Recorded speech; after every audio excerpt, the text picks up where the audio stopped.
ninyong lahat.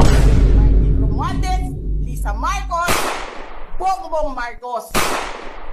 Anong ginawa ko? Binigay ko sa DepEd! Putak na mukha! Wala ka nga posisyon sa gobyerno, namimigay ka ng pera ng gobyerno eh! Putang ina ninyo! Sino ang korap?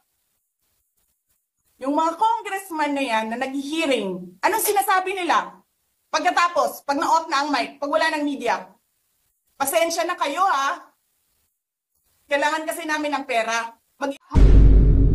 Wala ka nga posisyon sa gobyerno, namimigay ka ng pera ng gobyerno eh. Utang ina ninyo. Sino ang korap? Yung mga congressman na yan na nag-hearing, anong sinasabi nila? Pagkatapos, pag na-off na ang mic, pag wala ng media, pasensya na kayo ha. Kailangan kasi namin ng pera. Mag-eleksyon na kasi. Lisa Marcos, naalala mo? Nagpadala ka sa akin ng video? Sinabihan mo ako saan kukunin ang pera. Pinakita mo ang muka ng tao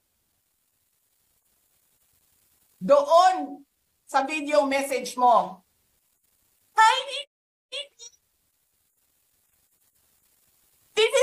She's been working with us for the longest time. We trust her.